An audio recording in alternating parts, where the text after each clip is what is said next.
야, 우리 옆 사람에게 우리는 예배자입니다. 이렇게 인사 한번 나누겠습니다. 날씨가 더워서 그런지 예배를 빵구 낸 사람들이 참 많은 것 같다, 그런 생각이 들어요.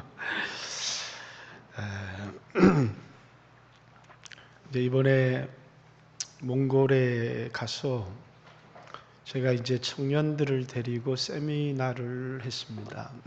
그런데 이제 갑자기 제 마음속에 몽골 청년들을 바라보면서 좀 안타까운 마음이 들기 시작했어요. 그게 뭐냐면 이 아이들의 결혼이 너무 형편없다는 거예요.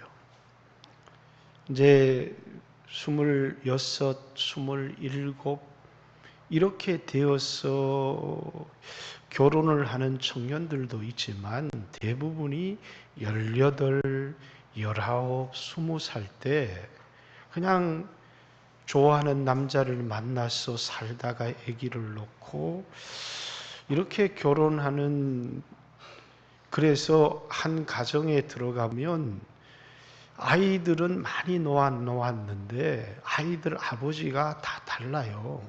그래서 어떤 집은 아버지가 셋인 집도 있고 어떤 집은 아버지가 넷인 집도 있고, 이렇게 아마 20대 중반이 되면 남편이 두셋 갈리는 경우가 굉장히 많은 곳이 몽골의 가정입니다.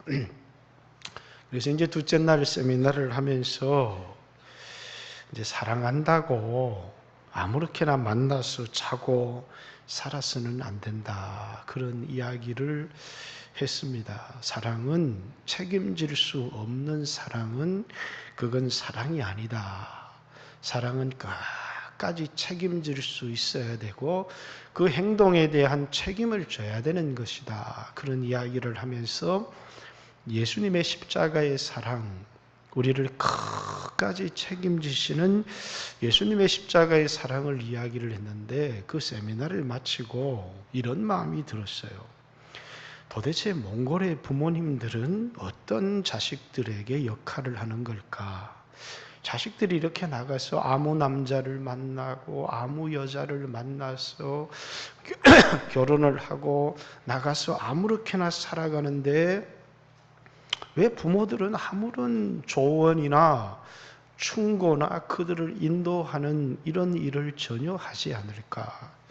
몽골의 부모는 굉장히 엄격합니다. 자녀들을 굉장히 엄격하게 다루는데 왜 이 결혼의 문제만큼은 이렇게 자식들이 아무렇게나 살아가도록, 자식들의 인생이 망가지도록 방관하는 걸까 하는 이런 의문이 들어서, 그래서 한국에 돌아와서 이렇게 좀 자료를 찾아봤더니 그 원인이 어디에 있었느냐 하면, 유목 문화는 결혼의 주도권이 자식에게 있는 문화라고 합니다. 농경 문화는 결혼의 주도권이 부모에게 있다면, 이 유목 문화는 결혼의 주도권이 부모에게, 그 결혼의 문제에 관해서는 부모가 일체 말하거나 간섭하지 않는 것이 유목 문화의 특징이다, 이런 자료를 보게 되었습니다. 옛날에 우리 사회가 농경 사회일 때는 여자들은 남편의 얼굴도 안 보고 그냥 부모가 시키면 결혼을 했습니다. 아브라함처럼 믿음이 아주 좋았어요. 갈 바를 알지 못하고 간 아브라함처럼 신랑의 얼굴도 보지 못하고 신부의 얼굴도 보지 못하고 그냥 부모가 결혼을 하라고 하면 결혼을 했던 이유가 어디에 있느냐면, 자신의 이 결혼의 배우자를 만나서 가정을 이루어주는 주도권이 자신에게 있다고 생각을 한 게 아니고 부모에게 있다, 이렇게 생각을 했던 것이고, 이제 유목 문화의 특징은 뭐냐면 이런 문제에 관해서는 부모가 일체 간섭하지 않고 전적으로 이 결혼의 주도권은 이제 자식에게 있다. 그래서 자녀들이 막 나가서 어떤 아이들은 빠르면 고등학교 때 임신하는 아이들이 있고 대부분이 대학교 1학년, 2학년이 되면 임신을 하게 되는 이런 몽골의 문화를 이제 보게 되는 것이죠. 근데 이제 성경에 보면 아주 결혼 생활이 아름다운 사람이 있습니다. 누굽니까? 오늘 설교하려고 하는 사람이 누구겠어요? 이삭입니다. 이삭. 아브라함도 사라와 결혼을 했고 또 이제 하갈이라고 하는 애굽 여자와도 결혼을 했고 또 그두라라고 하는 여자를 만나서 그 이후에 결혼을 하기도 했고 또 이제 야곱도 보면 이 2명의 아내와 2명의 처를 두고 결혼을 하기도 했는데 다 뭐냐면 야곱이 라헬을 사랑해서 이렇게 결혼을 했어요.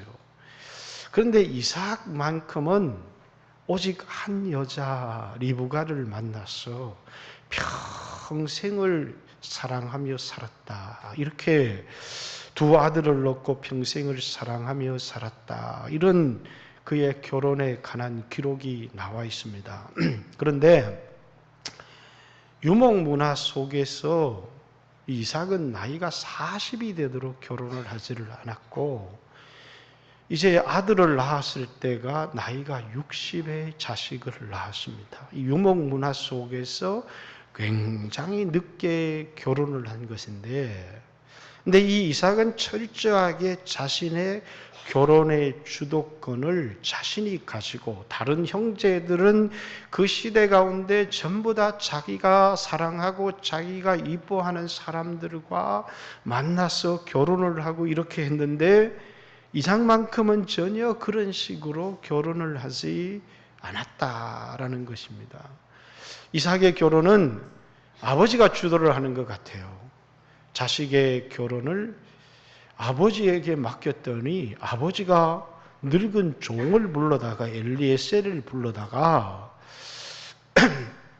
고향으로 가서 며느리감을 구해와라 이렇게 얘기하면 오늘 우리 같으면 뭐라고 얘기하겠습니까? 아버지, 내가 살 여자를 내가 구해야지 종이 왜 구합니까? 이렇게 얘기를 할 텐데 이삭은 전적으로 그것을 받아들입니다. 왜냐하면 전적으로 결혼의 주도권을 아버지도 종도 아닌 하나님께 맡겼기 때문입니다. 하나님께서 이삭을 위해서 준비한 아내가 있을 것이다. 이렇게 생각을 해서 전적으로 자신의 결혼에 대한 주도권을 자신이 가진 것도 아니고 자신의 부모에게 맡긴 것도 아니고 자신의 결혼의 전적인 주도권을 하나님께 맡겼고 하나님의 인도를 받기를 원했고 그래서 그 종 엘리에셀이 기도하며 하나님의 인도를 받아서 자신의 주인의 아들의 처를 구해와서 하나님이 어떻게 인도하셨는지를 간증할 때 이 이삭은 하나님의 뜻인 것을 알고 그 아내를 받아들여서 결혼을 합니다. 그리고 평생 성경에 나오는 수없는 많은 사람들이 있지만 하나님이 준 아내와 결혼을 해서 행복하게 살아가는 성경적인 아주 그 신앙의 모델이 되는 그런 가정을 이루게 됩니다. 우리 청년들도 오늘 우리 사회는 또 결혼의 주도권을 우리 청년들이 좀 잡고 자기들이 자신이 기뻐하는 사람을 따라 결혼을 하지 않는가 하는 생각을 해봅니다. 결혼의 주도권을 전적으로 하나님께 맡기고 그리고 하나님의 인도함을 받을 수 있도록 그렇게 기도하는 청년들이 되었으면 좋겠다 하는 생각을 해봅니다. 오늘 본문에 이삭의 믿음을 한 줄로 언급을 하고 있습니다. 아브라함의 신앙을 2번에 걸쳐서 갈 바를 알지 못했지만은 하나님의 말씀에 순종하는 신앙을 가졌던 사람이 아브라함이었고, 하나님이 아브라함을 시험할 때 하나밖에 없는 독생자 이삭을 하나님 앞에 드림으로 여호와를 경외하는 자다 하는 증거를 받았던 아브라함의 신앙을 두 번에 걸쳐서 나누었습니다. 그런데 사실은 성경의 여러 족장들 가운데 굉장히 순종적이었고 믿음이 좋았던 사람이 있다면 그 사람은 이삭이었습니다. 아브라함은 창세기 12장부터 15장까지 13장에 걸쳐서 긴 장에 걸쳐서 기록을 하고 있고, 또 이제 야곱도 28장부터 36장까지에 걸쳐서 긴 이야기를 기록하고 있고, 요셉도 37장부터 50장까지 긴 이야기에 걸쳐서 족장들의 이야기를 기록하고 있지만 이삭의 얘기는 아주 짧습니다. 이제 26장, 27장, 물론 25장의 결혼의 이야기, 24장의 결혼의 이야기, 25장의 장래의 이야기가 나오기는 하나, 본격적인 이삭의 이야기는 26장, 27장 두 장에 짧게 기록을 하고 있습니다. 아버지의 삶이 파란만장한 홀로코스트와 같은 삶이었고, 이삭의 아들이었던 야곱의 삶도 파란만장한 인생을, 그래서 험한 나그네의 인생길을 살았던 삶이었다면 이삭의 삶은 굉장히 평안하고, 물론 아무런 문제가 없었던 것은 아니었지만 평탄한 순조로운 인생을 살았던 사람입니다.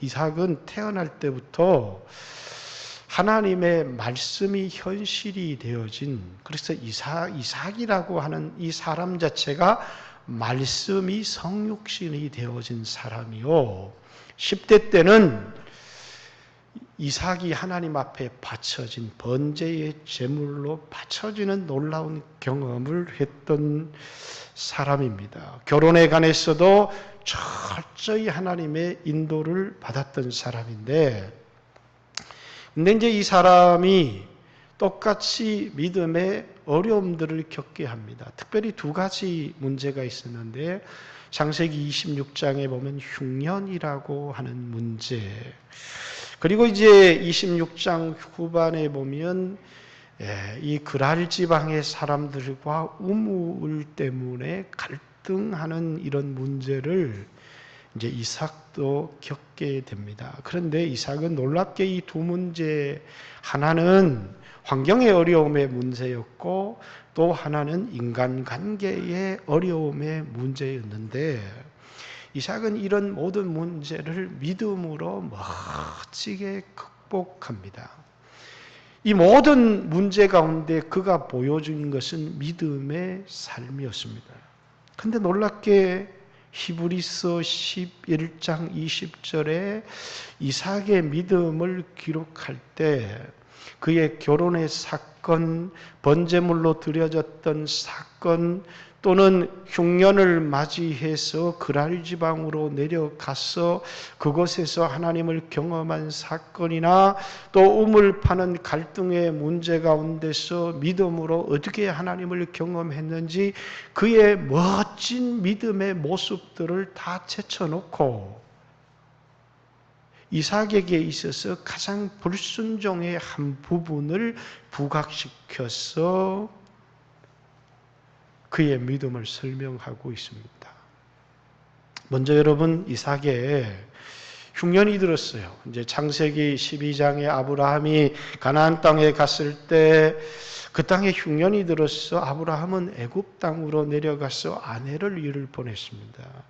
그런데 이삭은 애굽까지 내려가지 않고 그랄에 거하게 되었는데, 하나님이 이삭에게 나타나서 나는 내 아버지의 하나님 이다, 이렇게 자신을 소개하면서 이 땅을 떠나지 말고 이 땅에 거해라. 그러면 내가 내게 복을 주겠는데 아브라함에게 맹세한 것처럼 이 땅을 내게 주고 내 자손을 하늘의 별과 같이 번창하게 하나님이 만들어 주시겠다. 이렇게 약속을 합니다.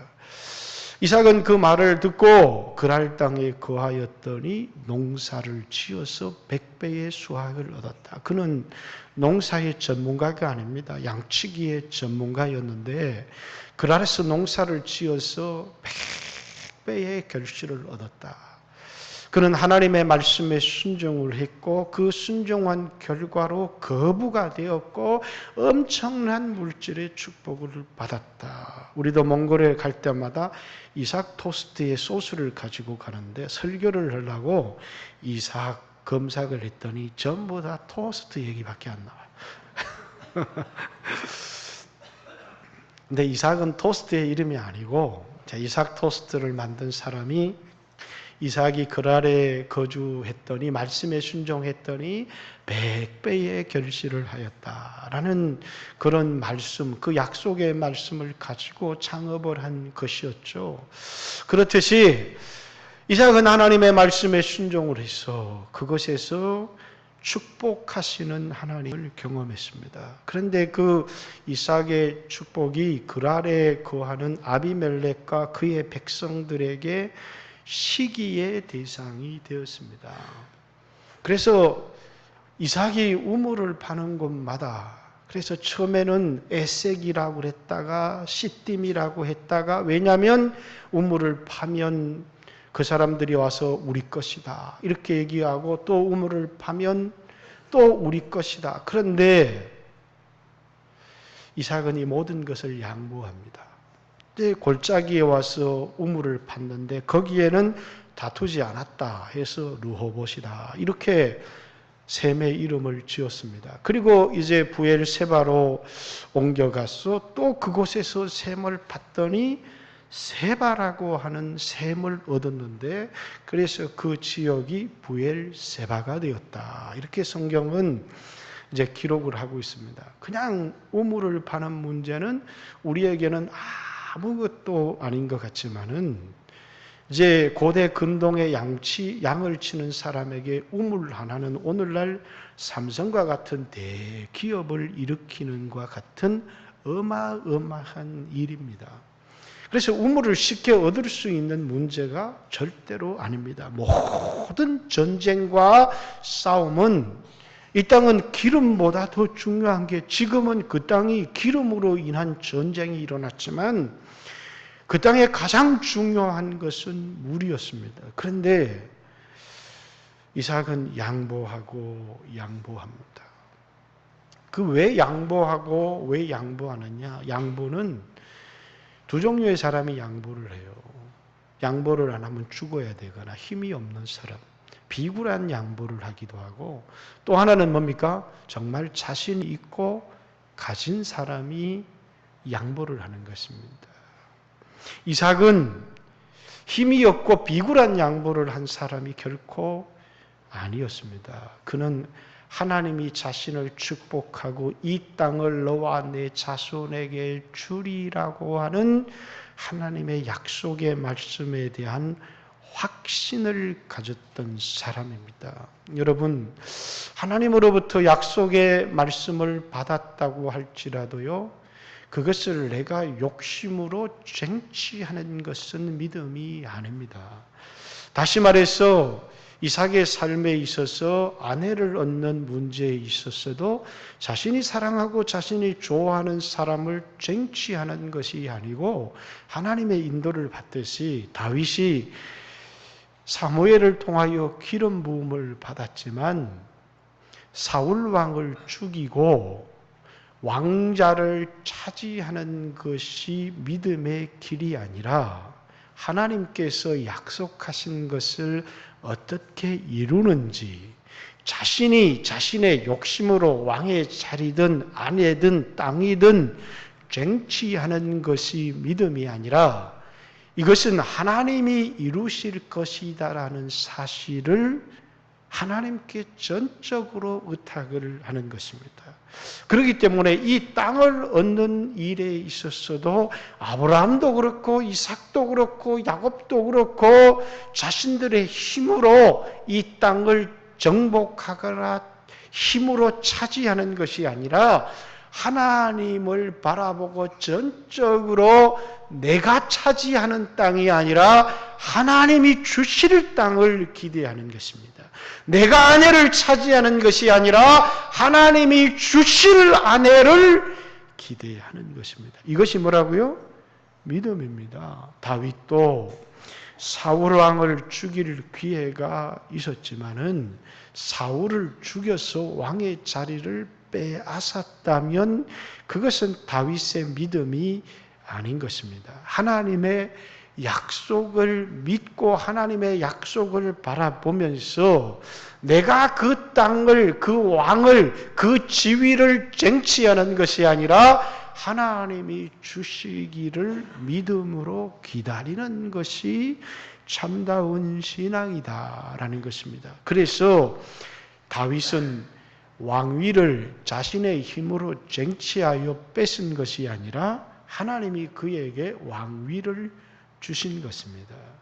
이스라엘 백성이 가나안 땅을 차지한 것도 그들이 그것을 쟁취한 것이 아니라 하나님이 그들에게 주시는 것입니다. 그러기에 이삭도 비록 아비멜렉이라는 왕과 그랄 사람들이 차지하고 있는 땅이지만은 이 땅은 하나님께서 나와 내 자손에게 주셨다라고 하는 확신을 가지고 그 땅의 사람들이 계속해서 시험에 오고 시비를 걸지만은 지금 하나님이 나와 함께 하시고 하나님이 나를 도우실 것이라고 하는 확신을 가지고 양보하고 양보합니다. 그의 믿음은 양보, 하나님의 뜻을 믿기에 양보합니다. 그리고 나서 르호봇이라고 하는 우물을 얻고 나서 하나님이 우리의 지경을 넓히셨다라고 하는 믿음의 고백을 할 뿐만 아니라 부엘세바에 올라갔을 때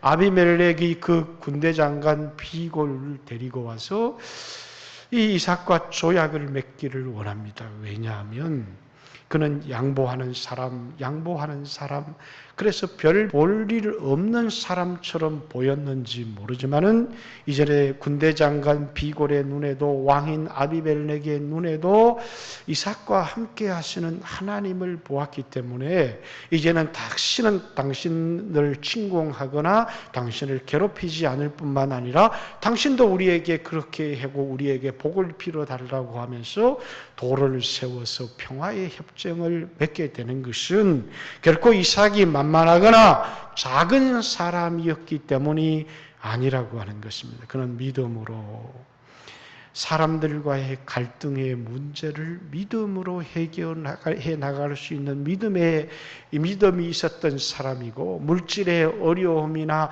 환경의 어려움들을 뭐라고요? 말씀에 순종함으로 순종할 수 없는 상황 가운데도 순종함으로 물질의 축복을 주시는 하나님을 경험했던 대단한 믿음을 가졌던 사람이었다는 사실이에요.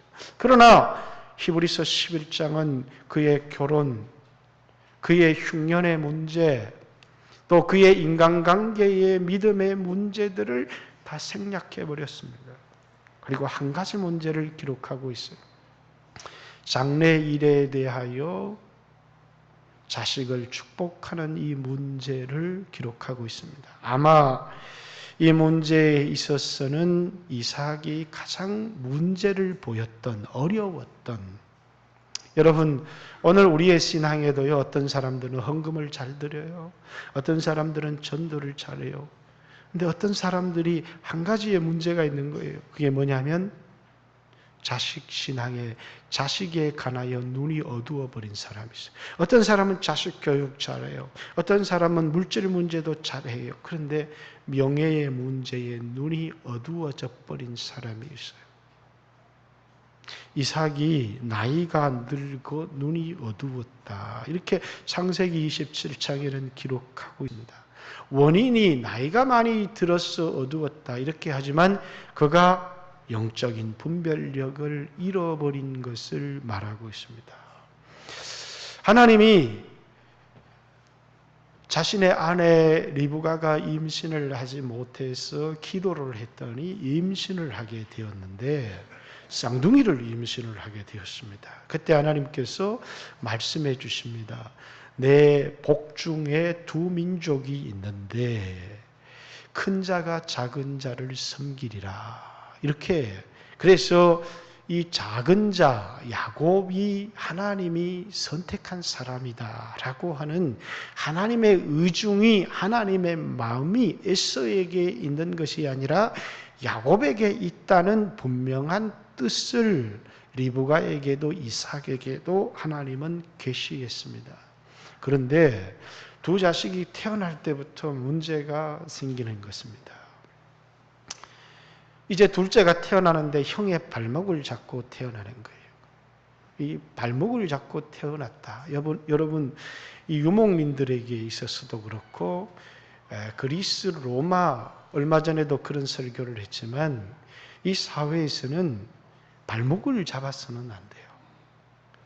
그래서 그레코 로마형이라고 하는 레슬링은 뭐라고요? 항상 상체를 잡습니다. 그리고 발목을 잡거나 허리 아래를 잡아서 넘어뜨리면 그거는 반칙이 되는 거예요. 그래서 발목을 잡은 자, 이 말은 사기꾼이다 그 말입니다. 야비한 자라는 거예요. 아버지가 자식의 이름을 지었는데 야곱 이렇게 지었습니다. 이 말은 사기꾼이다 그 말입니다. 절대로 발목을 잡아서는 안 되는데 태어날 때부터 형의 발목을 잡고 태어났어요. 이건 사기꾼인 것입니다. 그래서 이름을 야곱이다 이렇게 지었어요. 야곱이란 이름은 뭐라고요? 사기꾼이다라고 하는 이름입니다. 그래서 에서가 아버지한테 축복을 잃고 나서 아버지 이놈이 나한테 이번만 사기를 치는 게 아니라 이 사기가 이미 두 번째 사기입니다. 내가 배고플 때 팥죽 한 그릇으로 장자의 명분에 사기를 치더니 이번에는 또 양을 잡아와서 또 내 축복을 뺏어가는 사기꾼입니다. 이렇게 이야기를 하는 것입니다. 이삭의 입장에서 봤을 때 에서와 야곱을 이렇게 지켜보면서 아버지가 누가 마음에 들었을까요? 누가 마음에 들었을까요? 누가 자신의 대를 이었으면 좋겠습니까? 누가 축복의 자식이 되었으면 좋겠어요? 두말할 나위가 없어요. 에서입니다. 에서는 이 유목문화 속에서 사냥을 잘하는 용감하고 남상다운 기질을 가지고 있는 아버지의 입장에서 봤을 때 대단히 마음에 드는 아들이었습니다. 뿐만 아니라 나가서 사냥을 멋지게 해와서 아버지 요리를 해주는데 그것이 아버지가 아주 좋아하는 별미가 되었다. 그래서 에서는 늘 아버지를 기쁘게 하는 사람이었습니다. 근데 야곱은 뭡니까? 도무지 믿음의 사람이라고 볼 수 없는 엄마의 치마만 잡고 사기만 치는 아주 야비한 인간으로 비춰진 것입니다.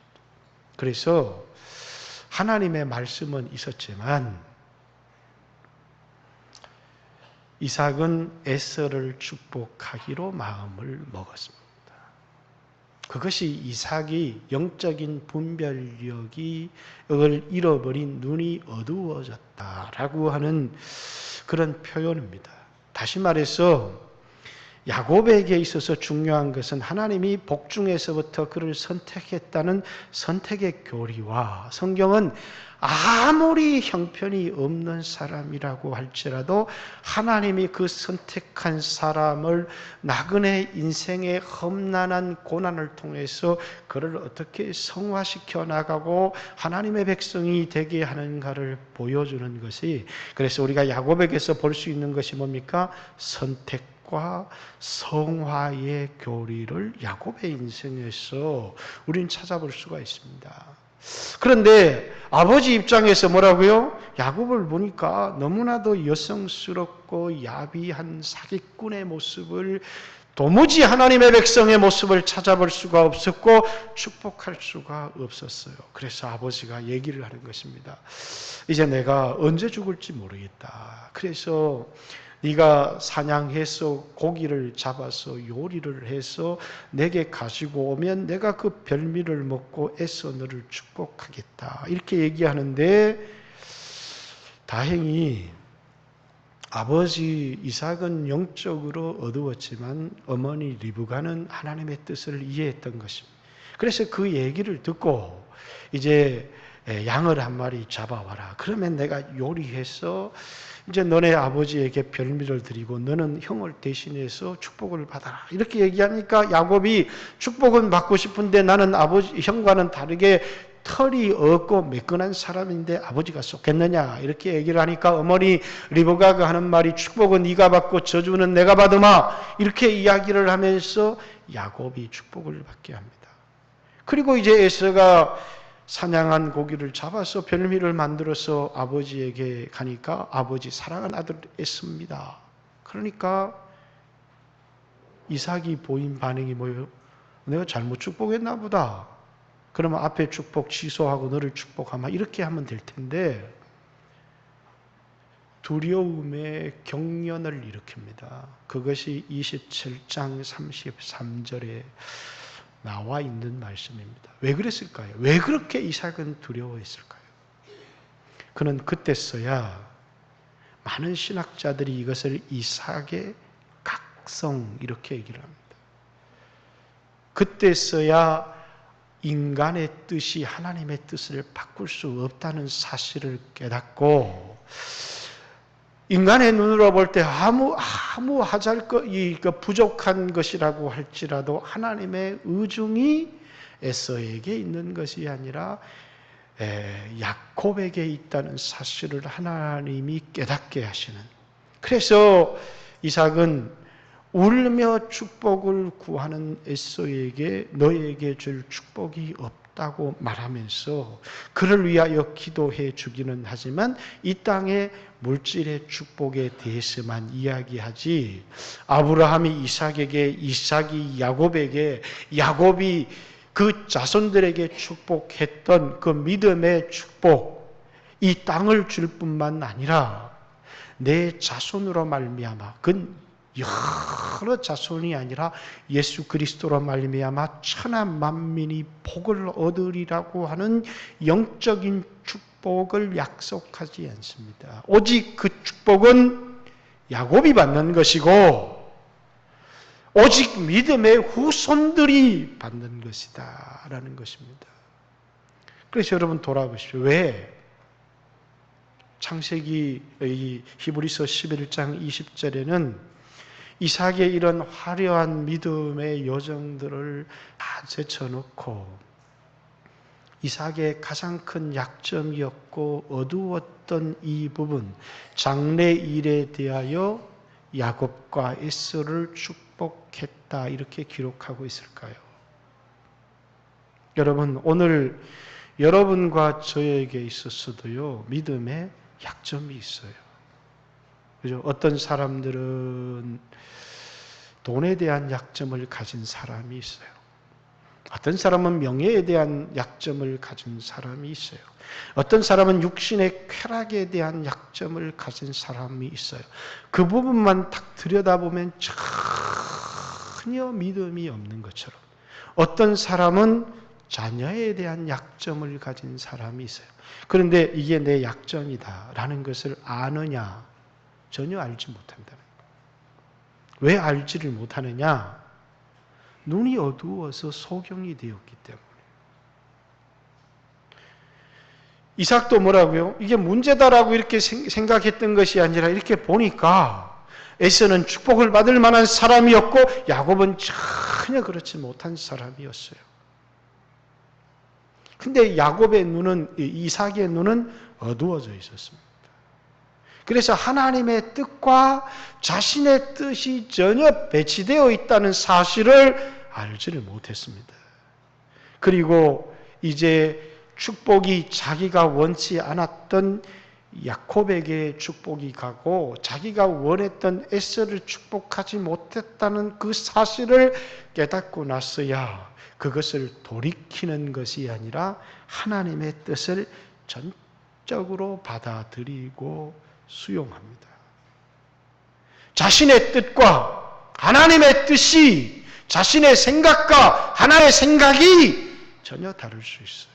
우리의 삶에는 모든 부분이 믿음으로 살아가는 것이 아니라 저에게도 여러분에게도 한 부분의 영적인 어두운 약점의 부분들을 가지고 있습니다. 결국은 이삭은 이것을 극복하고 전적으로 하나님의 뜻을 수용하고 장래의 일에 관해서 야곱을 축복해야 될 부분과 에서를 축복해야 될 부분을 축복했다. 이렇게 그의 뜻은 에서를 축복하는 것이었지만 그를 영적인 후손으로 삼는 것이었지만 하나님의 뜻은 야곱에게 있었다는 거예요. 그는 자신에게 일어난 일을 보고 경악하면서 하나님의 뜻을 전적으로 그때서야 어두운 눈이 밝아지기 시작하면서 내가 이런 부분에 전혀 믿음으로 살지 못했다. 어떤 사람은 결혼, 어떤 사람은 물질. 그래서 그만 물질의 눈이 어두워지기 시작하면 물질에 실패할 때까지 그 부분에 눈을 뜨지 못하는 사람들이 많아요. 왜? 욕심에 사로잡혀 버렸기 때문에. 어떤 사람은 아무것도 아닌 명예나 자리에 눈이 어두워서 그것 때문에 모든 것을 망쳐버리는 사람들이 있어요. 도대체 저게 뭐길래 저렇게 자리에 집착하는가 싶을 만큼 그만 거기에 눈이 어두워져 버린. 그래서 우리는 세상을 보다 보면 자리에 눈이 어두워서 죄를 저지르는 많은 사람들을 보게 돼요. 또 많은 경우에는 그만 자식의 눈이, 다른 것은 다 잘 분별하는데 자식의 문제만 딱 들어오면 거기에 욕심이 개입되는 것입니다. 그래서 성경에는 참 놀라워요. 이 자식은 아마 우리의 신앙에 있어서 극복해야 될 중요한 부분인 것 같아요. 그래서 하나님은 아브라함에게 자식을 바쳐라 이렇게 말씀하셨고 아마 그것은 바칠 수 없는 자식이었을 것입니다. 아브라함은 믿음으로 그 자식을 바침을 통해서 하나님을 경외하는 자라 이렇게 하는 증거를 얻었고 또 예수님도 자신의 제자들에게 우리가 우상이 될 수 있을 만한 것 첫 번째는 세 가지를 언급하셨는데 집이나 형제나 자매나 전토를 나보다 더 사랑하는 자는 나에게 합당하지 않다라고 하는 물질의 소욕의 욕심에 사로잡혀서 믿음으로 살지 못하는 또 아비나 어미나 딸이나 자식을 나보다 더 사랑하는 자도 내게 합당치 않다 이렇게 말씀하셨고 세 번째는 자신의 목숨을 나보다 더 사랑하는 자도 내게 합당치 않다 이렇게 표현해야 되는데 성경은 자기 십자가를 지고 나를 쫓지 않는 자도 내게 합당치 않다. 이 말은 자신의 목숨을 나보다 더 사랑하는 자도 나에게 합당치 않다. 이렇게 우리의 인생의 우상이 될 만한 물질의 눈이 어두워 자식의 눈이 어두워져 자신이 사랑하는 쾌락의 눈이 어두워져 버려서 그만 우리는 믿음의 삶을 실패할 수 있는 보세요. 이삭이 얼마나 훌륭하고 위대한 그에게 있어서 순탄한 삶을 살았다는 것은 그가 그만큼 다른 사람보다 탁월한 믿음의 삶을 살았다고 하는 반증이에요. 짧은 기사지만 그는 어려서부터 말씀이 성육신되어 태어나는 경험을 했고 자기 자신이 하나님 앞에 드려지는 경험을 했을 뿐만 아니라 놀라운 결혼에서 하나님의 인도하심을 경험을 했고 물질의 어려운 인생의 흉년 가운데 하나님의 도우심을 경험했고 인간관계의 갈등 속에서 놀랍게 승리를 그렇게 자신을 괴롭혔던 사람이 먼저 찾아와서 조약을 청하는 그런 놀라운 승리를 경험했던 사람이었습니다. 이런 위대한 믿음의 사람에게도 약점을 가지고 있었다는 것. 그것은 뭐라고요? 자식의 문제였다는 것입니다. 그는 두 쌍둥이의 자식을 바라보면서 에서에게 모든 장자의 명분과 축복을 물려주고 싶은 하나님의 뜻과는 전혀 다른 자신의 뜻을 가지고 있었다. 그것은 그만큼 그가 하나님의 뜻에 알지 못했던 것이 아니라 자신의 욕심과 자신의 생각과 자신의 뜻에 사로잡혀 있었다는 것을 보여주는 것입니다. 오늘 여러분과 저도 그래요. 우리를 향해서도 물질의 문제에 관해서도 자녀의 문제에 관해서도 명쾌하고도 분명한 하나님의 뜻이 있습니다. 그러나 하나님의 뜻과 전혀 상관이 없으니 우리는 우리의 욕심과 우리의 뜻대로 행할 때가 있습니다. 어느 한순간 내 인생의 물질의 실패, 자녀의 실패, 건강의 실패, 그 건강의 실패를 통해서 깨닫게 되는 것이 내 몸을 지금까지 잘못 사용했었구나라고 하는 영적인 각성. 자녀들의 삶의 실패를 통해서 내가 이 문제에 관해서 하나님의 뜻이 아닌 내 욕심에 사로잡혀 있었구나 하는 이 각성. 물질의 실패에 관한 문제에 관해서 내가 이 돈에 대한 욕심에 사로잡혀 있었구나. 내가 명예에 대한 자리에 대한 욕심에 사로잡혀 있었구나. 하나님의 뜻, 하나님의 마음에 사로잡혀 있었던 게 아니라 내 욕심에 사로잡혀 있었구나라고 하는 그 각성. 그리고 뭡니까? 자신의 뜻을 다 내려놓고 전적으로 하나님의 뜻을 수용하는 이런 이삭의 믿음을 보고 성경은 그가 결혼, 그가 환경의 어려움, 인간관계의 갈등을 믿음으로 극복했던 위대한 믿음의 삶을 기록하지 않고 그의 가장 큰 약점이었던 자녀의 문제에 있어서 그가 어떻게 자신의 욕심과 어두웠던 자신의 눈을 버리고 전적으로 하나님의 뜻을 수용하게 되었는가. 그것을 이것이 뭐라고요? 믿음이다. 믿음은 자신의 욕심을 내려놓고 하나님의 뜻을 수용하는 것이다. 이삭은 평생 에서와 살아갑니다. 그러나 야곱을 밧단 아란으로 보내면서 이삭은 야곱을 다시 축복합니다. 창세기 28장 한번 보겠습니다. 27장에 본문의 사건이 나와 있고요. 창세기 28장.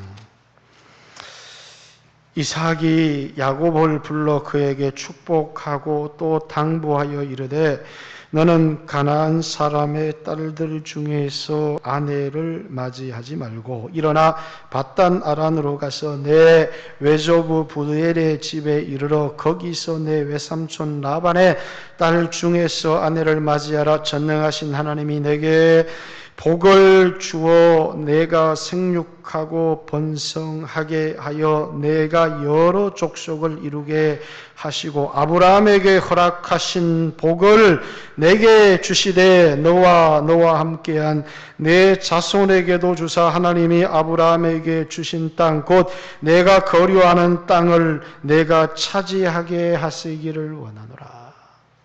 아브라함에게 받았던 복, 그리고 그 복을 자신에게 주신 그 복, 하나님의 약속, 그 믿음을 누구에게요?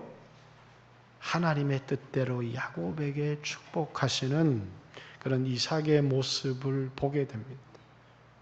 자신이 원하는 것이 아니라 하나님의 뜻을 전적으로 수용하고 자신의 욕심을 내려놓고 자신의 뜻을 내려놓고 하나님의 뜻을 수용하는 그리고 그 하나님의 뜻대로 장래 일에 관하여 에서와 야곱을 축복한 이삭의 믿음을 히브리서에서는 기록하고 있습니다. 오늘 여러분이 물질의 문제를 또는 자식의 문제를 믿음으로 잘 살아가는 영역들이 우리에게 존재합니다. 그러나 저에게도 늘 이 육신의 게으름의 문제, 저에게 있어서 이 육신의 연약함의 문제는 하나님이 저에게 육신의 고난을 통해서 눈뜨게 하시고 깨닫게 하시는, 또 여러분에게도 마찬가지로 우리 모두에게 믿음의 한 부분의 약점을 가질 수 있다는 거예요. 근데 이것을 제가 깨닫게 할 수 있겠습니까? 제가 지적할 수 있겠습니까? 그것은 반발을 불러일으킬 뿐이고, 그건 또 저도 제대로 판단할 수 없는 문제인 것입니다. 오직 하나님께서 그것을 깨닫게 하시는 날에, 나는 이 부분에 전적으로 실패하고 있구나 라고 하는 것을 하나님이 환경을 통해서, 물질의 문제를 통해서, 건강의 문제를 통해서, 자녀의 문제를 통해서, 자리의 문제를 통해서 우리에게 말씀하여 주실 때 하나님의 뜻이 어디에 있는지 전적으로 내 욕심, 내 뜻을 내려놓고 하나님의 뜻을 수용하고 받아들였던 이삭처럼 여러분의 인생 가운데도 마지막 여러분의 인생의 가장 어려운 부분들, 그 부분을 수용함을 통해서 하나님이 주시는 놀라운 축복을 경험하는 귀한 성도들이 되시기를 주님의 이름으로 축복합니다. 저는 오늘 이 본문을 묵상을 하면서 하나님이 저에게 이삭의 위대한 부분들이 참 많았는데, 저라면 이삭의 믿음을 이렇게 기록했을 텐데 왜 히브리서 저자는 이삭의 이런 가장 약점인 부분을 기록하였을까를 생각하다가 하나님이 우리에게, 우리 모두에게 믿음에 연약한 약점이 있다는 것을 말씀하시고 그것을 극복하는 것이 믿음이라는 사실을 말씀하여 깨닫게 해주셔서 이삭의 여러 다른 신앙의 위대한 여정을 말할 수 있었으나 히브리서의 저자는 이삭의 가장 큰 약점의 부분을 이삭이 어떻게 믿음으로 극복하고 수용했는지를 기록함을 통해서 그가 믿음의 삶을 살았던 것을 우리에게 보여주고 있습니다. 여러분 모두도 여러분의 인생의 어려움을 통해서, 위기를 통해서 우리에게 말씀하시는 하나님의 뜻을 깨닫고 하나님의 뜻 앞에 전적으로 수용하고 받아들이는 귀한 성도들이 되시기를 주님의 이름으로 축복합니다. 우리 같이 한번 하나님 앞에 기도하는 시간을 갖겠습니다. 주님, 저는 남의 문제를 볼